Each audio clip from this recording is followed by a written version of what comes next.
Is it a trafficking component? Is it a visa fraud component, right? Are they a terrorist, but a terrorist never watch listed? That's difficult, right? You got to just get someone to believe you. Oh yeah, trust me, bro. He's a terrorist, right? So it's like this whole system that doesn't actually work well together.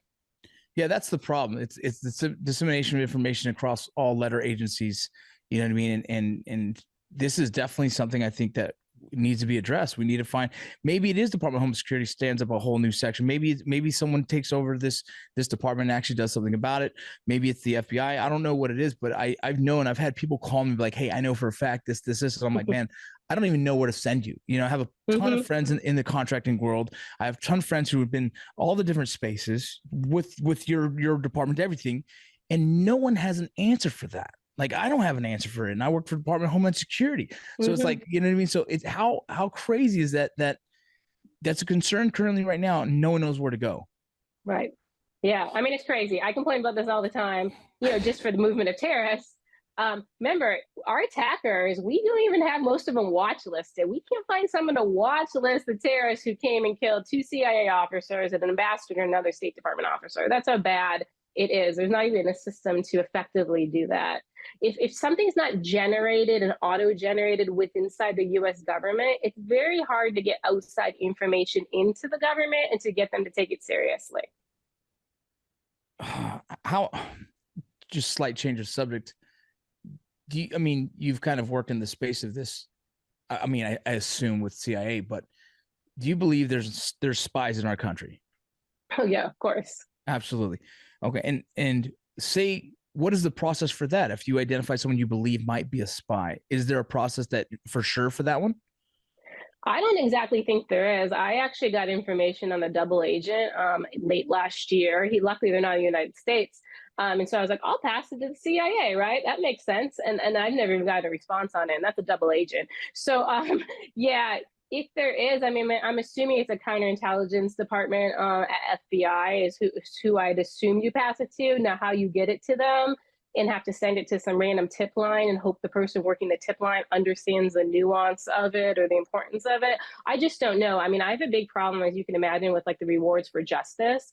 That's where people are supposed to go for terrorism type of stuff. And I send foreigners there all the time.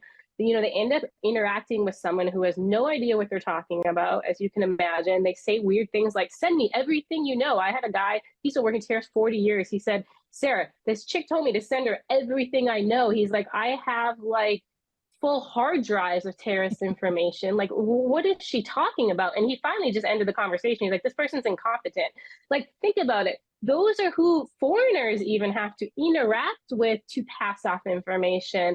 I've interacted with rewards for justice and actually ended up blocking them. They're so incompetent. So yeah, so it's very frustrating. There is not proper systems to pass off any sort of threat information in the United States. You just have to get lucky and have like one champion who's competent to do it for you, sadly.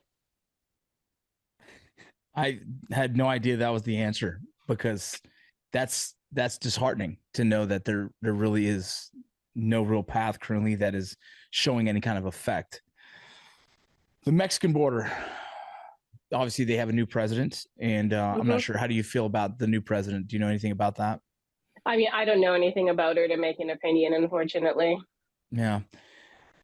The Mexican side of our border is a intimidating one, because it feels like there is no real order to the control of the cartel or any kind of criminal organization. It feels like they're kind of, they're free to do as they please. And that becomes a concern.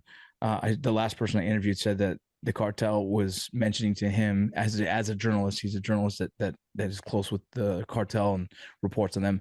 They're excited to hear if Trump wins, because that would mean that it's harder to get across, which means the prices for crossing go up, which is the kind of thing that like I never expected to hear in that conversation, which, this is the concern I have. It's like I feel like, with people like you with your experience and the people like him with their experience, I'm not seeing answers that put America in a place where I can feel safe. And that's scary. I mean, I think one of the issues we get our head wrapped around it with, right, is hey, these cartels are so powerful, right? They can control Mexico and we can't do anything about it.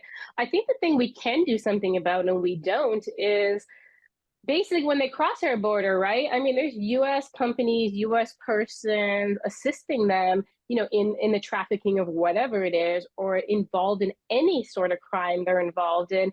Like we do have power to affect the people in the United States, right?